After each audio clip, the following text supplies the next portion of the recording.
सुरक्षित पारदर्शी तरीके से वोट डालकर विधायक मुख्यमंत्री चुन लेते हैं।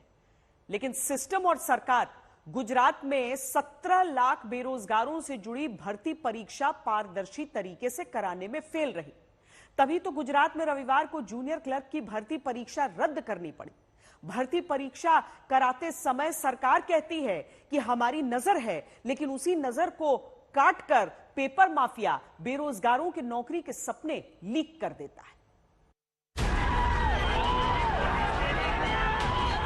आपाधापी, धक्का मुक्की, लाचारी, मजबूरी, इन सब को मिलाकर एक शब्द बनता है, वो है बेरोजगारी। उसी बेरोजगारी में अगर पेपर लीक ना होने से रोक पाने वाली सरकारी नाकामयाबी मिला दीजिए तो ये तस्वीर है गुजरात की।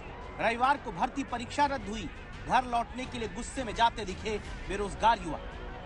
इनके चेहरों को देखिए, कोई घर से पूजा करके आया, कोई घर से दही चीनी खाकर आया, कोई वादा करके आया कि इस बार एग्जाम निकाल कर पक्का नौकरी पाऊंगा। एक नौकरी के सारे सपने एक झटके में इस बार गुजरात में टूटे। जो सरकार है उसे एक्शन लेना चाहिए, क्योंकि बार बार जो पेपर फूट रहे हैं और विद्यार्थी के जो नुकसान हो रहा है उसकी वजह से सरकार को पेपर कैसे फूट सकता है। 29 तारीख की सुबह गुजरात में जूनियर क्लर्क भर्ती परीक्षा होनी थी। 28 जनवरी की रात ही एटीएस ने 11 लोगों को पकड़कर सूचना दे दी कि भाई पेपर लीक हो चुका है। इसके बाद 29 जनवरी की सुबह जूनियर क्लर्क भर्ती परीक्षा को रद्द कर दिया गया। इसके बाद एक दो नहीं 17 लाख बेरोजगारों को अपनी किस्मत जूनियर क्लर्क की भर्ती में आजमाने से पहले पर्चा घिस जाने यानी लीक हो जाने की वजह से घर लौटना पड़ा। गुजरात में जूनियर क्लर्क के 3,350 पदों के लिए 17 लाख युवाओं ने फॉर्म भरा, यानी एक क्लर्क पद के लिए 507 बेरोजगारों के बीच फैसला होता। लेकिन पिछले महीने जहां विधायकों का चुनाव बिना किसी लीक के हो जाता है, वही व्यवस्था बेरोजगारों का नौकरी के लिए चुनाव कराने में फेल हो जाती है।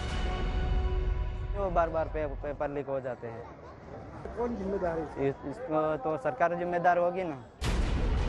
गुजरात एटीएस दावा करती कि वो पहले से पेपर माफिया पर नजर बनाए थे। एटीएस दावा करती है कि गुजरात के रहने वाले 5 और अन्य राज्यों के 10 लोगों की गिरफ्तारी भी हुई।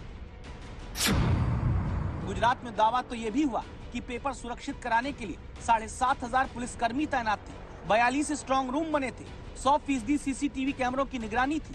पेपर सुरक्षित सेंटर तक पहुंचाने के लिए 939 रूट तय हुए थे। इन सारे दावों को धता बताकर पेपर माफिया ने गुजरात के बाहर से भर्ती परीक्षा का प्रश्न पत्र लीक करा दिया।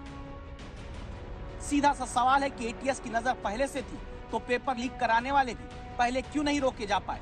काश भर्ती परीक्षा सुरक्षित कराने की प्रणाली का भी कोई मॉडल गुजरात में बन जाता तो लाखों बेरोजगारों को नौकरी के लिए यूं अटकना, भटकना और लटकना न पड़ता। गोपी घांघर के साथ सौरभ वक्तानिया, अहमदाबाद, आज तक।